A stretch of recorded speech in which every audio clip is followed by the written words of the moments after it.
Hey everybody, it is a perfect day to be up in the mountains, but unfortunately I have caught a cold and I figured a 5 a.m. start for a morning of corn harvesting wasn't the wisest move, especially with a big international trip coming up.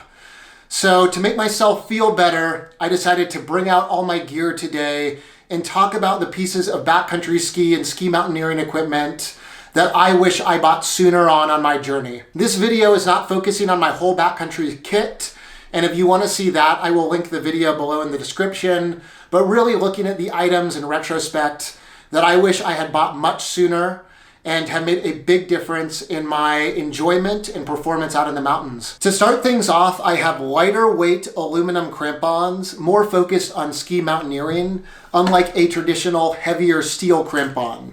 These are crampons like the Petzl Leopard. I have the Black Diamond, I think it's the Neve Pro. These crampons are significantly lighter than their steel counterparts. And for a vast majority of my ski mountaineering objectives, I'm just going up a very steep snowfield, and all I really need is an aluminum crampon to give me some purchase in that firmer snow, and these work wonderful. I will say this has been one of the things that reduced my pack weight, I feel like, the most, which means I'm gonna just bring them more. I'm gonna be a little bit safer because of that. And I'm gonna be skiing a little bit better on the way down, not having those heavy steel crampons in there. They also pack down a lot smaller, which is super nice as well. The second thing on my list is a good pair of photochromatic sunglasses. These are something I was looking at for a very long time, but I always was like, oh, how big of a difference does it actually make? And I have found that indeed it makes a large difference. To be able to start my day with my glasses on, not worrying about my glasses, bringing a glasses case, trying to baby them is so nice. These things basically stay on my face the entire time. They are light in the morning. They have kind of a rose-colored tint, which is great for those lower light conditions. And then these get dark blue with UV exposure, which is perfect for those sunny days with a lot of reflection. These are specifically the Smith Bobcat, which I absolutely love. I've had a lot of Smith products throughout my life, and they've always done well by me, and this is my latest edition, and I cannot be more happy with their performance. Plus, the aerodynamics of these glasses are unmatched, and that little extra speed is exactly what I need on my ski descents. The third item on my list is a little more controversial, and that is a heavier ski and boots.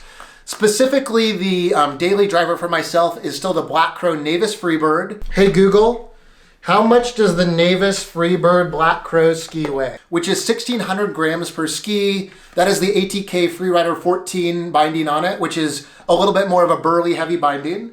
And then I have that paired with the Dispatch Pro K2 boot, which is a little bit over 1,600 grams per boot. I found for myself personally, who is a skier first and has a big background in skiing, that if I'm gonna haul myself up some amazing line, I want some performance on the downhill, and I will gladly sacrifice the weight in order to do so. Before getting the setup, I think I was around 12 or 1,300 grams for both my ski and boot, and they were amazing on the uphill, and I still use them for those really longer days, but on a day here in Colorado in the springtime, when you're getting into a couloir you've been eyeing for a long time, and you wanna have some skiing fun, I think a little extra weight is well worth it, and I found that this setup around that 1,600 grams has been the sweet spot for me for most of my objectives around here. I started getting a lot more enjoyment out of my backcountry missions, actually going heavier. The next item on my list is investing in better planning tools.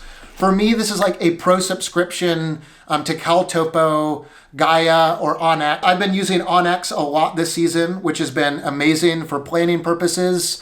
It also has a lot of zones mapped out in lines, which is helpful if you're going to a new region and trying to find some places to explore. The other thing I really have been enjoying is just physical guidebooks. I also have a number of these on my Kindle, but these guidebooks are worth their weight in gold. There's so many for different zones, and they really allow you to find interesting and unique lines that less people are skiing. But I've gotten a lot of value out of reading these, and unfortunately, the only side effect is my laundry list of lines to ski in Colorado is growing faster than I'm able to check them off with my full-time job and busy life. One quick one before I get to my last item, which has probably been the biggest game changer for me, is an actual backcountry helmet. This is the Smith Mission, and I've just found that upgrading to this over my resort helmet is not only lighter weight and lower volume, but it means that I am bringing this helmet every single time I go skiing versus always having it in the car and be like, do I really need it for this line? And don't mess around with your brain, folks. Just an important safety thing that I'm so glad I got and have never looked back. The last item, which has been one of the biggest game changers for me, is more of an emphasis on proper hydration and nutrition. I'm one of these people who tends to move very fast, so having easily digestible calories that I'm actually gonna eat is a game changer for my performance and my recovery. Things like the honey stinger waffles, even energy gels, things that I can really easily eat on the go are super helpful, as I'm one of those people who, even a candy bar, I have the tendency to not want to eat this because I have to stop, I have to sit there and eat. Maybe I'll enjoy one on the summit, but I tend to be kind of more in that go, go, go mentality. And just easy to eat, digestible things are perfect for me. In addition to having snacks that I'm actually gonna eat and ensuring I'm getting enough solid calories in, I also have found that proper hydration has been a game changer for me. A lot of this is bringing my own kind of custom-made electrolyte, which has a lot of sodium, potassium, and magnesium in it.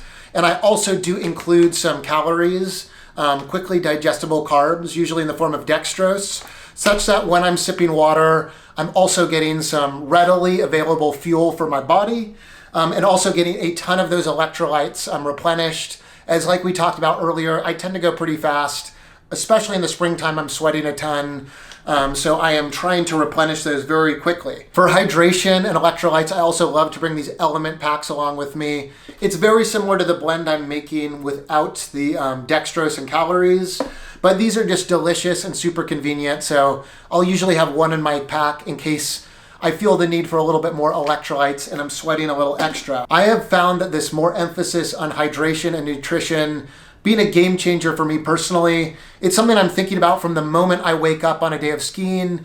I'm having electrolytes and hydrating like crazy in the car.